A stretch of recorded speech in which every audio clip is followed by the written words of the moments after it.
Well, welcome everyone. My name is Jeremy Katz, and I am the Senior Director of Archives at the William Bremen Jewish Heritage Museum in Atlanta, Georgia. Thank you all so much for your interest in our panel discussion based on the book Married to the Rabbi, 60 Spouses of Retired Reform Rabbis in Their Own Words, edited by Naomi Patz and Judith Maslin. This program is presented by the Bremen Museum in partnership with the Southern Jewish Historical Society and the Institute of Southern Jewish Life. Thank you so much to our partners for making this program a success today. Now, without further delay, it is my pleasure to introduce our special guest, Naomi Patz, editor of Married to the Rabbi, which this panel is based upon, is the author of 9 books, including Explaining Reform Judaism with Rabbi Eugene Borowitz. She directed the North American Jewish Forum for 7 years, and for 8 years was National Director of Partnership 2000, both of which were intensive Israel diaspora partnerships. Her play, The Last Cyclist, has been captured on film and is currently making the rounds of film festivals both domestically and abroad. She is married to Norman Patz, Rabbi Emeritus of Temple Shalom in Cedar Grove, New Jersey, and currently one of the rabbis serving Temple Beth Shalom in San Juan, Puerto Rico. Her essay in Married to the Rabbi appears last in the book. Naomi, please take it away. Hi, everyone. I'm Naomi Patz. The idea for the book Married to the Rabbi was the brainchild of my co-editor, Judy Maslin. 5 years ago, Judy sent Dr. Gary Zola, director of the American Jewish Archives, a copy of her new memoir about life as a rabbi's wife. He wrote to thank her warmly for her contribution and told her that until then, there had been virtually nothing in the archive's holdings that spoke personally to life in the Jewish community in the second half of the 20th century. It occurred to Judy almost immediately to get other rabbi spouses to write about their experiences.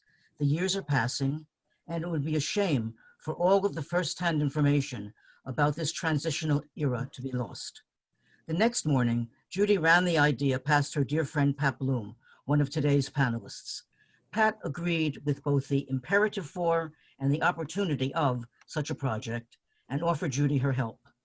The leadership of NAOR, the National Association of Retired Reform Rabbis, rabbi spouses, and surviving rabbinic spouses, loved the idea, and Judy presented it at the next annual convention, which happened to take place just a few weeks later. I loved the idea too, and as a writer and editor, offered to help make it a reality. As the essays began coming in, we realized we had the makings of an important book for a broad readership. 60 spouses of retired Reform rabbis submitted essays. The length and intensity of the essays varies. They're not scholarly, but rather deeply personal. Some are introspective, some funny, some more revealing than others. 60 mini novels, as one delighted reader described it to me. There are many reasons that make the years from the mid-20th century into the first decade of the 21st such a uniquely important transitional time for American Jews. Key factors include the move to suburbia after the Second World War, growing Holocaust awareness, deep Jewish involvement in the civil rights movement, the establishment of the State of Israel, the Vietnam War, the Soviet Jewry movement, the women's liberation movement, and the emergence of 2 career families. Women's lib had a direct impact on Jewish life. Women became officers and then presidents of synagogues and federations. Women became rabbis and cancers. Women stopped teaching religious school and went to work full-time. 2 career families began to shift priorities, including their attitudes and expectations about congregational involvement. The result has been big changes in the Jewish community, big changes in congregations, big changes in how rabbis' wives view themselves and their roles, and big changes in how congregants have responded to those changes. One of our writers, a physician, is the male spouse of a female rabbi. His essay makes it clear that neither he nor his male colleagues ever felt pressure to attend services or participate in any way that didn't meet their own personal interests. He wrote, "The members of each congregation viewed us as professionals who were married to their rabbi." No wonder there's no masculine equivalent for the word Rebbetzin. A number of our writers in today's audience, I want to mention one by name. Illness prevented Irene Palnick from being our 4th panelist this afternoon. She and her husband Rabbi Ezekiel Elijah Palnick were deeply involved in the civil rights movement in Tuscaloosa and then in Little Rock. Zeke, named for two prophets, was a passionate, outspoken leader, with all that involved and entailed and resulted in. Irene wrote that much about those years was difficult and frightening for both of them, and she gives some of the reasons why in her essay. And yet, despite all, she titled her essay, "I Loved Being the Wife of a Rabbi. All the rest is commentary." Irene, we wish you refuah shlema.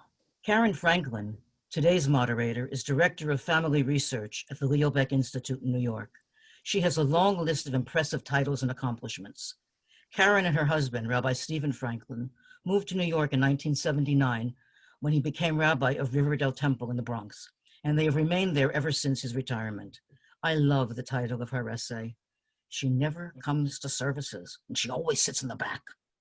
Now, please hear from Karen. Thank you, Naomi. I'm just delighted and deeply honored to participate in this program with Naomi and Jeremy and all of our participants.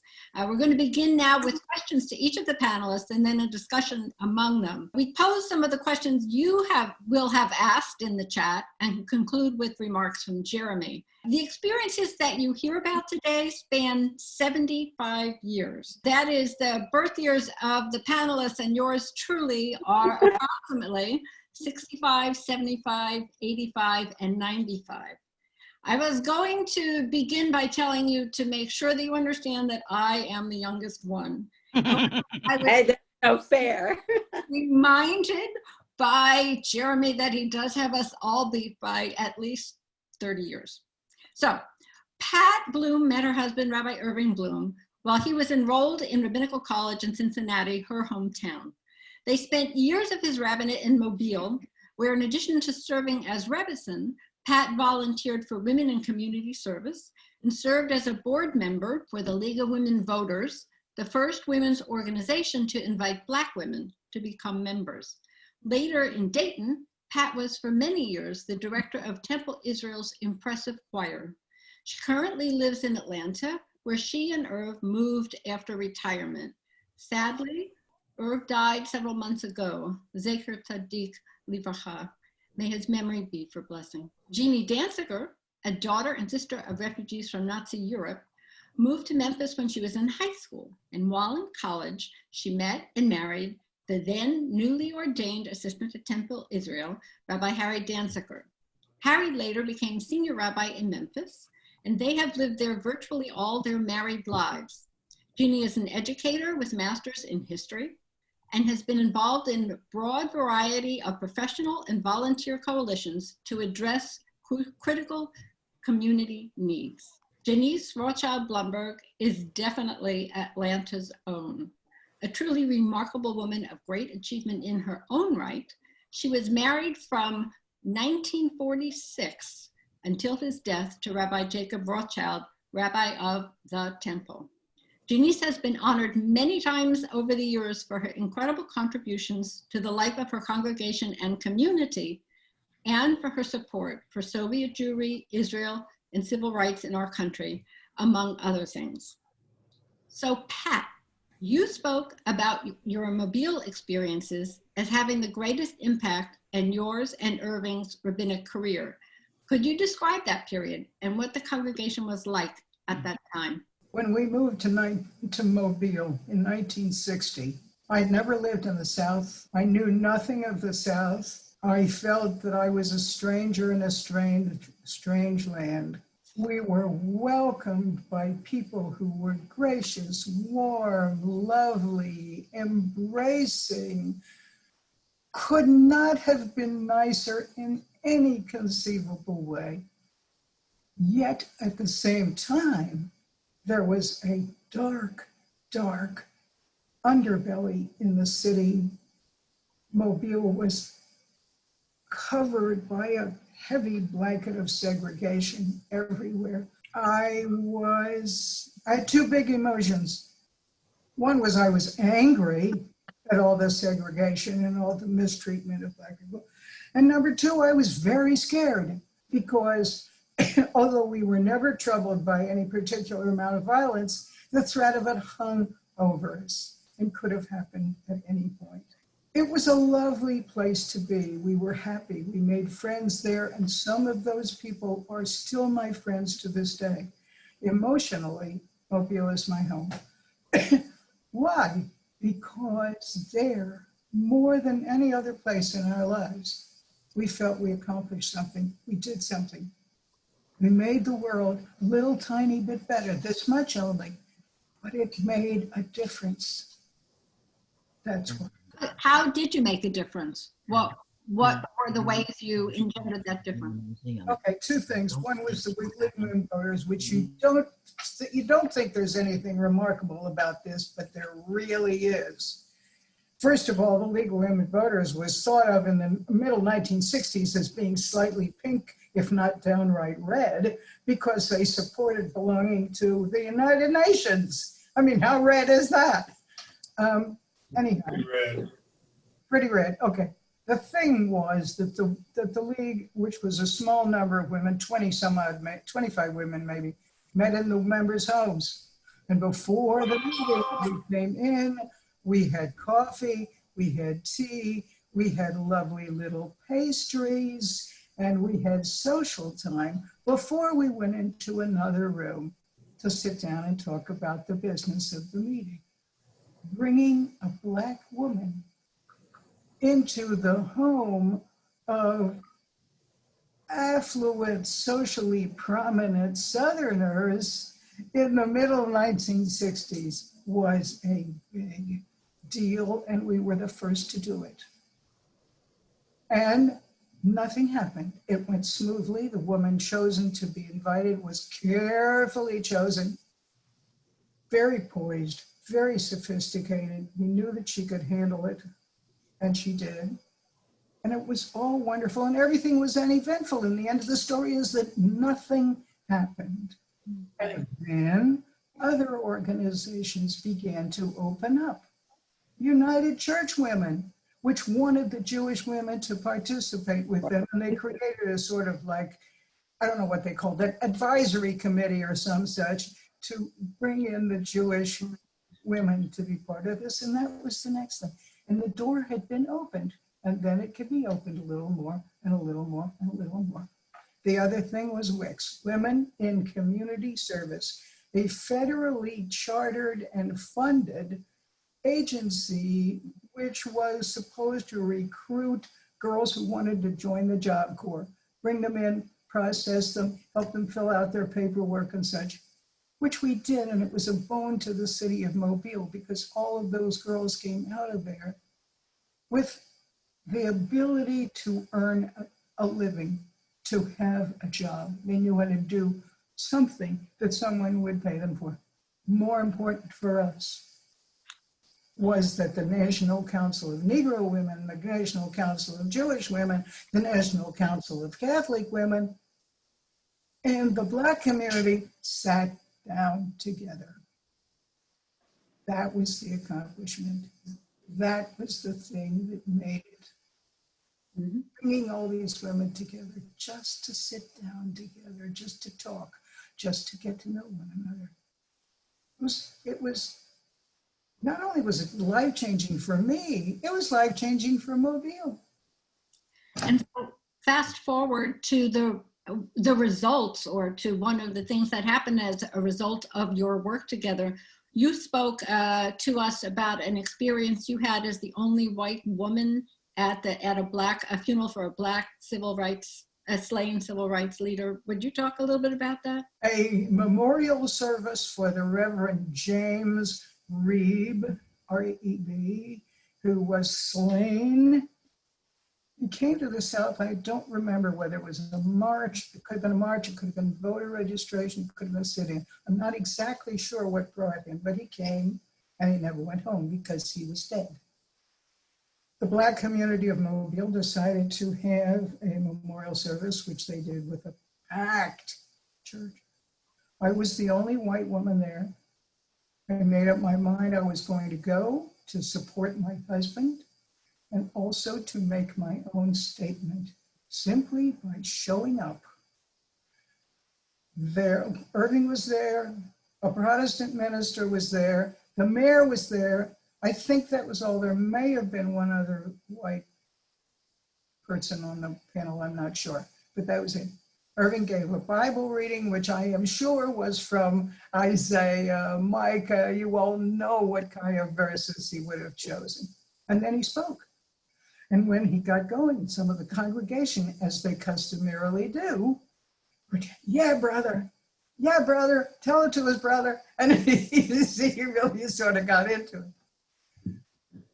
It was I was scared, and I knew I was scared because it would have been the easiest thing in the world to throw a bomb in through the open front door. Mm. And I knew the danger. The end of the story, again, is that nothing happened afterwards. We went home, we went about our business, we did whatever was the next thing we needed to do. But I've been proud of Irving many times, but that was the high point. I think you're going to have a lot of questions coming to you as we move on with the program. And let's move to Jeanne now. And Jeanne, I like this question because you were practically a child when you married your husband, Harry, in Memphis, where you grew up. I like that question because I was pretty much a child when I married my husband, Stephen, in the town where I grew up, and he was the rabbi who came to town. So what was that like for you, and how did you fit your life into that picture? All right, picture this. It's a Shabbat evening in December of 1964. I'm 19 and home for the university winter break. And I'm about to speak on, I was one of the speakers, what my Judaism means to me.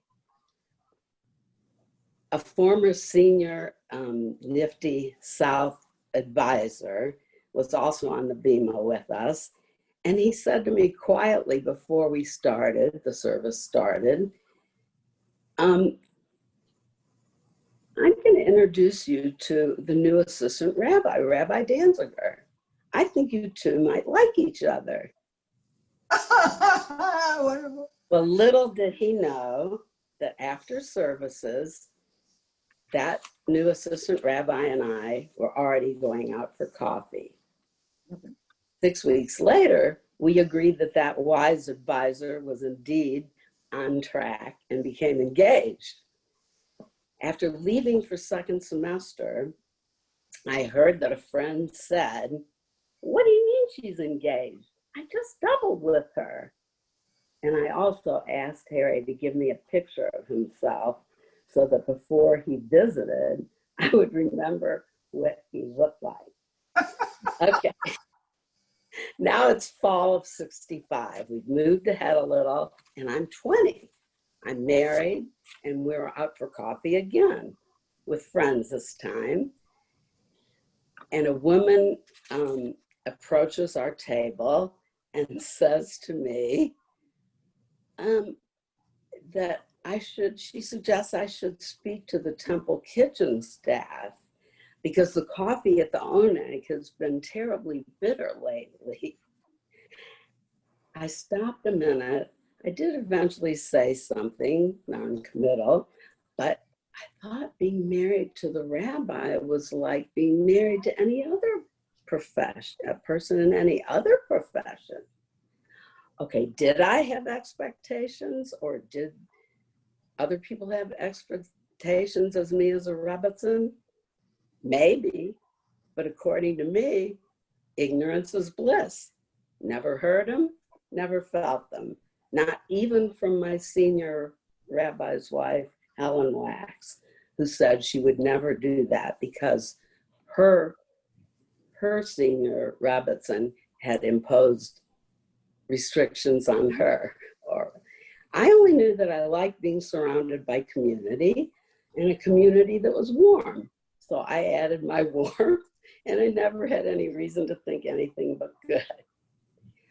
I did know, and certainly recognize now, our temple at that point was very classical, reform, which meant that Harry's more traditional family, who had just celebrated our wedding with us, had attended a very unfamiliar Jewish wedding.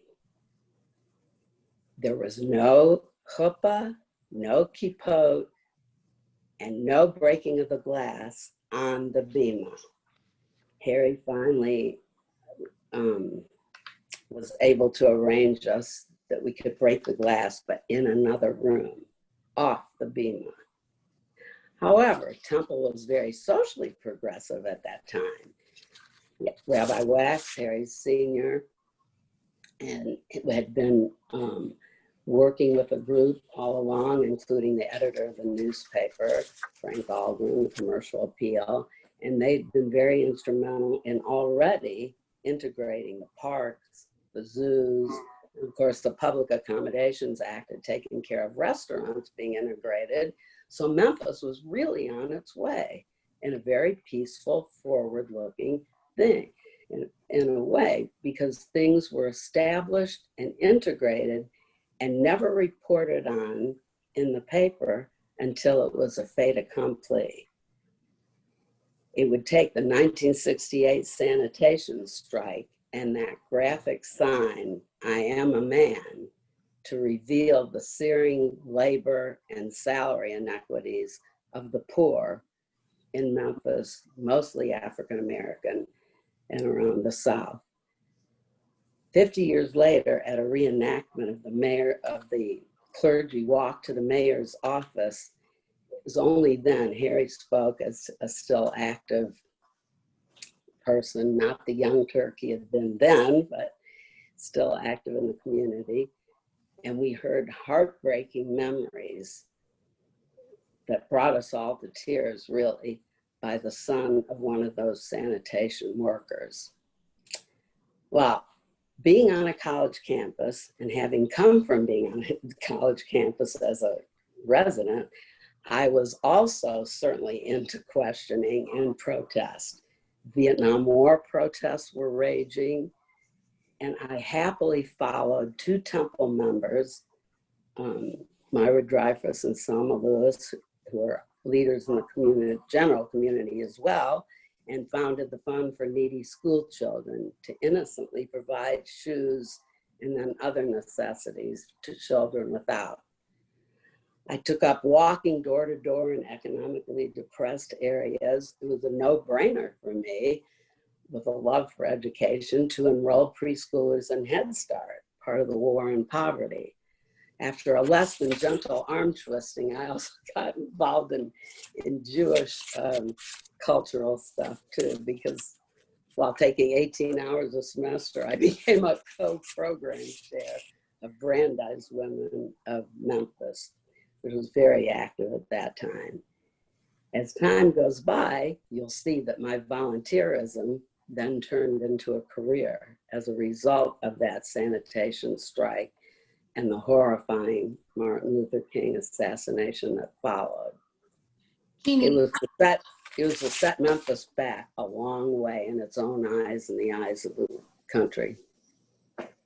I'm going to thank you, because your musing about so many different areas that we had talked about really gives everyone a good indication of all the aspects of the life of the community and you personally that have been touched. And I know you wanted to talk about the 6-Day War also, so I'm going to hold that question for when we come back. I want to give Janice just a quick moment to answer a few questions, and then we'll all get back together. Janice, your experience was somewhat different than the other Rebbetzins that are included in the book, because your service to the temple began a generation earlier than everybody else's, beginning in 1946. So how was it different? What was it like for you from those who came before you and from those who came after you? It was very different, but I think you have to understand first that life was different then. This was right after World War II. And at the South, at least, people still had hired help. Not something that we should be proud of, but that was the fact, which meant that we didn't take our children anywhere. even to services except for the children's service. We didn't know what it was to have a babysitter. By the time people had sitters, my daughter was old enough to be one. We had help. So we were expected to do volunteer work. Everybody was. It wasn't just the rabbi's wife, but the rabbi's wife was expected to, of course, do everything for the sisterhood and eventually to be president of the sisterhood. Well, I put them at rest on that because, first of all, I was interested in working at for the temple. I was still, I grew up in the 30s. That's when girls were programmed as our highest ambition. We might have had some other ambition, which I did, to be a writer, but the prime ambition was to get married and have a family and that. So I didn't think of anything more important than participating in what my husband was doing, and what he desperately needed was a little bit of young life in the temple. And so, being as young as I was, and I was still 22 when we married. And so my friends, by bringing them into the sisterhood, working there was not only a pleasure for me, but I think it helped the temple. And anyway, that's how I got started, which was very different from what came after that. Very soon, people were no longer able to live the same way we did in the South. And as far as the congregation being a classically reformed congregation, could you describe how your activities were molded or changed or different from your Rebbetzin colleagues? Well, I'm not quite sure how it was different from those in the South, with the exception of New Orleans, which Pat can tell you about because that's where they were right out of school. Atlanta, well, the other congregations that I knew of in the South, the major cities, only had well, their Reformed congregation was the establishment congregation, even though conservative and Orthodox, and in our case at least, Sephardi had started. But these were the people who were known in the community. Well, you see, at the time I came in, many of these congregations in the South were just also getting young rabbis who came out of the service. So I presume that we had pretty much the same experiences. For one thing, those rabbis that they replaced and that Jack Rothschild replaced in Atlanta had been there, in our case, since 1895. Most of them in the South were of that very classical reform era, where, except for New Orleans, of course, they were totally anti-Zionist, and they had raised. Now, it wasn't just my generation. Our emeritus rabbi, as his colleagues in many of the southern cities, all of them that I knew, really trained their 3 generations in anti-Zionism. So that was the big issue of not just, as a matter of fact, Jack Rothschild never considered himself a Zionist. He just considered himself a good Jew and was conscious of helping Israel because that's what you did if you were Jewish. And that's the way I was introduced to it, but in my family too. My parents and I both, all of us we believed that Jack Rothschild was right about what he was saying. And so my parents resigned from the American Council for Judaism, and they became adherents of whatever Jack was advocating. But there was the rest of the congregation that he had to train, which wasn't so easy. So it leads a little bit into a question that I will pose to you and then to everyone with regard to the role of the rabbi. It's been told to us that there's that the North and the South, and you can't define the Southern Jewish communities as it being somehow different, but and while that's the case, the role of the rabbi within the community as a representative of that community as an individual may be somewhat different than that in the North. And can you talk about Jack's the rabbi's role in the community and how that played out for you as well? I don't know that his original place in the community was different from others, or that mine was.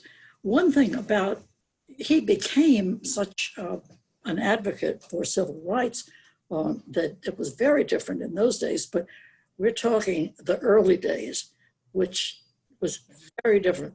The late 40s were very different from the late 50s. I think the one thing that was different about the South was that, and this had its moment of being good too. Being the Bible Belt meant that there was a certain sympathy. For example, the big What drove me that I noticed that was at the when the temple was bombed, for example. I believe that one of the main reasons that the community was so completely with us, I mean, they overwhelmed us, the total community, with love and sympathy. I think that being in the South, being in the Bible Belt, had a great deal to do with that, because to my way of thinking, the attitude of most people of Atlanta, whether they had any anti-Semitism way back in their souls or not, I don't know, but they were overwhelmingly giving us great love and support. And I believe it was because they had the attitude, we're a city of churches, and you don't mess with a church in our city, even if it's a synagogue. Yes. Yeah. Absolutely. Contrary to all the stereotypes of the South, the very fact that it was the Bible Belt and they venerated their own schedule, their own study and their own belief, it elevated the Jewish community as well, very much so. Much more attention did we get as study and respect, and though Jewish people realized that they were different, it almost impelled them to make the community vibrant. These are some communities that really could have just disappeared from the face of the map. And instead, they became real centers for activity. And like during the 6-Day War, the Yom Kippur War, you had people from the community saying, I'm praying for Israel, I'm cheering for Israel. It allowed, I mean, they spoke to any member of the congregation, and even possibly those who had been anti-Zionist got a whole different feeling, because we were, not only we were venerated for our religion, but now we were seen as victors, not victims, cast aside by the world after the Holocaust. In Mobile, the Jewish community was also very well respected. The temple was treated with respect as one of the major, what would you call it? One of the major houses of worship in the city, because it was sort of a Jewish version of a church. These were people who believed in God. These were people who worshiped. They were okay. More than okay. Yes, great appreciation for our beliefs, our heritage, our activism. I mean, I don't care if it was the owner of a children's shoe store. We were supported, we were prayed for, we were venerated. And there's so many stories about that. Gosh, I mean, I can remember getting a call once at work from the mayor's office of Memphis asking for, some simple decorations, Hanukkah decorations, that could be designed and hung on the main streets to show the diversity of religions and ethnicity. And in fact, when people from much larger cities, Memphis is about 1 million, cosmopolitan, people from much larger cities, Jews, would come to our city at that time of year. They were amazed that that was in place. I mean, in Monroe, Louisiana, where we lived beautifully for 3 years, they had a Jewish mayor from 1918 to 1937, Aaron Bernstein. That's way before New York ever elected Abe Beame. I mean, the Monroe Museum of Art had an Israeli art show, and the congregation gave us a picture, which we still treasure and is a focal point. In Cleveland, Mississippi, where we go now and enjoy so much, I mean, the letter that Harry's coming goes to the whole city, all the faculty, all the, and people come. Sometimes there's more mountain Jews than Jews at the services, and yeah. Unanimity of experience. And our building is shared rent-free with first a Church of Christ and now a Pentecostal church, and they come to the services too. And they all came for a big party they threw for Harry for a special birthday with a Hamilton theme and tickets, and the statue of Hamilton with Harry's shirt and hat to be. I mean, it's just an amazing experience to be such a revered and respected and important part of the community. I mean, he can be asked for names of naming rights or things. The rabbi and the spouse and the family are pivotal points of a Southern community. So I'm going to then, before we open up to questions from the many, thank you, people who are watching, we've gone from community to personal, or from personal to community, and just to shift back one more time to the personal part. If you could just comment, Southern, personal, whatever, your role in regard to your family, the rabbinic role, the rabbinic couple, and your children, and how this fits into who you are as a family. What are the results? What are the difficulties, the positive parts of being a rabbinic family? I found it very hard on the children. Because at least in my generation, as I said, we didn't take the places with us. They weren't really into our lives as I think that today's children are. I think things had maybe evolved from Janice's time, or maybe it was our attitude, or I just felt like I knew that our kids were going to be just as bad as everybody else's kids and just as good as everybody else's kids. And I never felt that they were being held up to an extra standard. And in fact, our oldest, Jeff, had said later, on the whole, he felt that RKs, rabbi kids, were very fortunate because he always felt cared about. And he's the one who had the very unusual religious school experience, where the teacher of the first period in religious school thought he would be an angel and answer everything to prove he was the rabbi's kid. And the second period teacher thought he would act up and be a devil and not answer anything because he was the rabbi's kid. But see, so it just, I personally loved it because we got to be friends with every generation and all ages. I loved the whole special caring of the community and sharing with them, which I feel is still there all over. Just so many different experiences, never the same. Be it the crux of history, you could envision after with the confluence of the civil rights, where everybody is not just, white America is not just WASP, but there are differences that are honored, and now all shades of, and types of people. I love that. the warmth and respect. Definitely a big fish in a smaller pond, I'd say.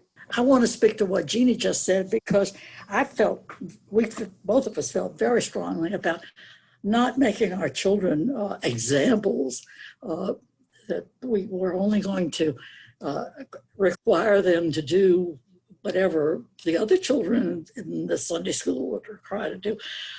So before our first one was born, I went to a child psychiatrist to try to get my head on straight. And I told him this. I said, we don't want our children to have to grow up to be examples. We want to treat them just as other children are treated. And when I got all through, the psychiatrist leaned back in his chair and looked at me and he said, "That's where the trouble starts. Do you think Sir and his wife have this kind of a conversation when they're expecting their first child?" So, we didn't realize that we really wanted to do our best for them. But I've got another one. The next time I went to a psychiatrist about what to do was after our temple was bombed and our home was threatened, and there was a police patrol car guarding my house. And so I got myself, the first day they were back in school, I got myself to the psychiatrist again. And I asked him, will this harm our children at all? How do I approach this? And he said, "Well, I can't tell you what harm may come to your children physically if you let the patrol go, but I can sure tell you what will happen to them emotionally if you keep them." I dismissed the police, and that day, my son didn't come home from school when he was supposed to. Well, when he got home, like late in the afternoon, he couldn't understand why his mother was so hysterical. He had just forgotten when he went home to play with a friend, he had forgotten that he was supposed to call and tell me. These things happen. That's a great story. Pat, did you want to add anything? Our children were pretty young. Most of what we were doing and most of what the community was doing basically passed over their heads. I've talked to both of my children in the last couple of weeks preparing for this, and both of them said they really did not have very much idea at all, because our lives were, basically normal. Going to temple for them, which they did every Friday night, was something that they wanted to do for two reasons. One was because they got to eat a lot of cookies. You weren't paying attention to it. No, and I wasn't going to tell them, no, now you've had enough stuff. So they were plied with cookies. And the other reason was that the congregants this was a small congregation, everyone knew everyone. The congregants all considered my children, Irving's children, as sort of the next thing to their grandparents. And they petted them and fussed over them and, all of that sort of thing. And what could you not like about that? That's right. Couldn't have been too bad, because many of us have children that became rabbis. Yes. On this panel. The only other thing that I could say is that there was a certain amount of Christianity in the public schools. Irving and I, at first, nearly had a fit when Jonathan came home having learned to sing "Jesus Loves Me." And we talked about whether to make an issue about it and go storming up to the principal. And we decided, for a variety of reasons, that this was a bad thing to do, because we would have come out looking like the people who were against God. Terrible. And the teacher was an older woman who was going to retire in a year or two. And if we did this, we were going to jeopardize her pension and no. So we decided that we didn't want to make a battle out of it. And guess what? He sang it for a few months and he got over it. And no big deal. It was no big deal. Their lives were not very affected by the civil rights movement. Their lives were affected by the fact that their father was the rabbi, yes. And in Dayton, when they were teenagers, what we worked out was that they came to temple On Friday night at 8 o'clock, when it was over at 9, they were free to go out. Yeah. That was, and they did. They went out at 9 o'clock with their friends, and everybody was happy. I have to say, I'm very impressed by the answers all of you gave, but particularly the ones about your children, because if I spoke about my children, they would kill me. So I'm really delighted with your honesty, and thank you so much. And I'm going to turn the program over to Naomi and Jeremy, who are going to ask you some questions that were asked in the chat. Naomi, Jeremy? Yeah, I just had to, I had to unmute from the correct place. Thank you all. This was, I mean, I loved hearing your questions and your answers. Many of the things you said are in your essays in the book. Many of the things were new to me now. We got 4 questions, and I'm going to put them in pretty much in the order they arrived. Janice, there was a question about driving Miss Daisy and the Jewish community. How does it reflect? Whatever, you know, a few words on that. Well, it relates precisely. First of all, the real Miss Daisy, whom I knew as Cousin Lena, because she was my grandmother's cousin, but she was the first baby to be named in the congregation in the first synagogue that we had, and her family was very well known. As they had been active, not just as pioneers, but all the way through. How did it reflect Atlanta? I think it reflected Atlanta exactly as it was. I have a funny story about it, though. I was living in Washington at the time, and before the movie was filmed, the crew, the advance crew, called me from Atlanta to ask me what the rabbi wore for services, the Bema, in the 40s, which was a funny question. Can you imagine not being able to give a simple answer? I said, depends on what, because it ended up with wearing, Alvin just wearing whatever clothes he wanted. He normally wore when he portrayed the rabbi, Alvin Sugarman, a rabbi at the time. That they filmed it. But at any rate, the early 40s, Dr. Marks always wore a business suit, a dark business suit. When Jack came in, he had been trained in Pittsburgh by Dr. Freehoff, who wore, in the British fashion, the formal morning clothes, the striped pants and cutaway coat and so forth. And after the war, that soon seemed ridiculous. So he and his colleagues of his generation all went into wearing an academic robe. But the funny thing was that the congregation, who thought at that time, I'm talking about late 40s, anything that was different was orthodox. Yes. And it was really so funny that they complained that he was being orthodox when this was an academic robe that most of the Christian ministers were wearing. But anyway, that was my part in driving Miss Daisy. I loved it, and I thought it was really typical. And when I saw Morgan Freeman, he so reminded me of my grandmother's best friend's chauffeur in Columbus, Georgia, that I kept thinking it was George reincarnated. It was so typical. Thank you. A next question for each of you, I believe. What was one of your most challenging moments as a rabbi's wife in the congregation, or as a rabbi's wife? The Interfaith Agency, Metropolitan Interfaith Agency, which became the largest social service agency in West Tennessee, formed after the terrible, horrific assassination to address critical needs in the community: jobs, housing, food, security, emergency services.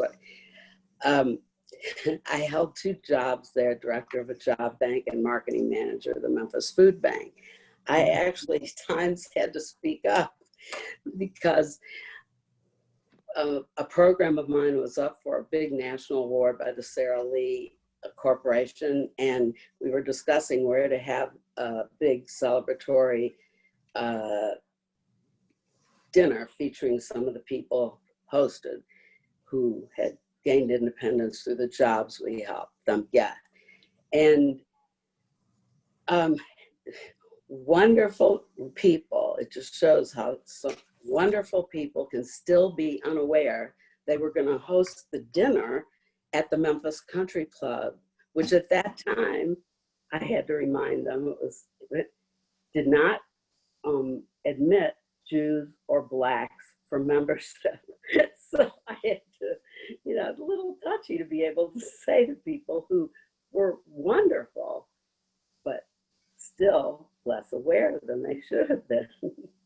Absolutely. Absolutely. Pat, do you want to give a response to that?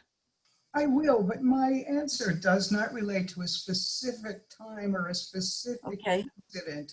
It relates to the fact that when we first got there, as I said to you in my at the beginning of what I said, I was a stranger in a strange land. I had to learn how to live there, how to understand Southern life in Alabama, how to understand my congregants, how to be friends with people I strongly disagreed with, how to make myself become part of the community. That was a process which took, I don't know, I can't put an exact date to it, but it took a length of time to learn how to appreciate the congregation and the community without agreeing with many things that were going on, which obviously I did not. Janice? Well, first of all, I misunderstood your question. At first, I thought you said the most memorable, exciting high point. That would be cool, but that wasn't what we were asked. But I would like to have it that way. The most incredible moment was at the dinner that the city gave for Martin Luther King for having won the Nobel Prize. And my husband was the chairperson. And as we walked, there were a lot of interesting things connected with it. And of course, not least of which was the fear that it wouldn't go off, that the people who were opposed to it, who were in the majority in the city, would somehow put a stop to it before it ever happened. However, walking in, as it turned out, at the last week, when the Coca-Cola company let it be known that they could move their headquarters to some other country or some other city if their hometown embarrassed them, that really got the tickets going with the white people. Those of us who were on the dais were walking in from the holding room, green room, and we had to walk through this largest dining facility in the city, where the tables were so closely together, we had to walk sideways to get through them. And there was tremendous outpouring of love and applause and all this. People that we knew would reach out to touch us so that we would look around and there. They were so proud of themselves for being there. I'll never forget that. Absolutely extraordinary. Did any of you experience anti-Semitism? And I think we answered that one enough. And the other question was, and in a way we've all talked to this also, or you have all talked to it, should the rabbi's wife be a leader of a synagogue or any other Jewish community organization, or Federation, Hadassah, National Council, etc.? Or should she or he, I guess we're talking only she, be just the rabbi's wife? Which I'm going to answer and say from my perspective, I think is an old-fashioned kind of response that speaks to an earlier era when most of us weren't also employed outside the home and outside the synagogue.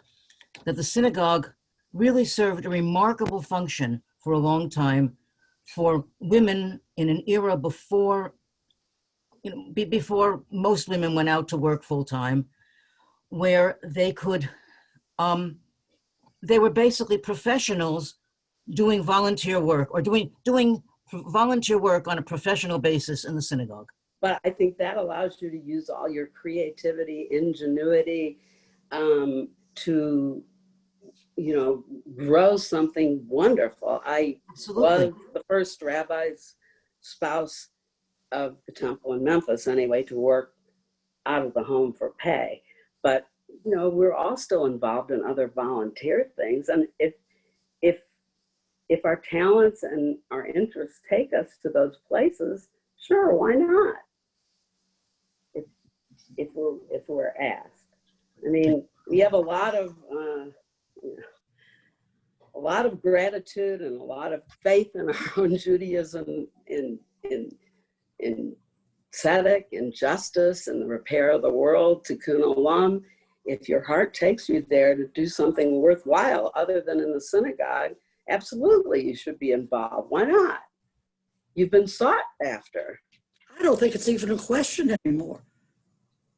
Anymore, no. Agreed.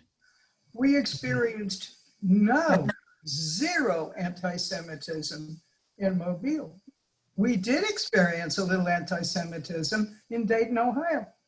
Go figure. I think maybe in Southern communities, the relationship possibly between individuals, even maybe congregations, tended to be a little more personal, closer, whereas maybe where I originally came from in Northern Ohio, your neighborhood was more economically determined, whether you could live in certain places, so you might not know other kinds of people as well, maybe a little less face-to-face. I'm going to respond to one question that just popped up, which was, why are only Southern rabbis' wives on the program? And the reason is because the program is out of Atlanta, out of the Bremen and the other two organizations, which I will thank in a moment.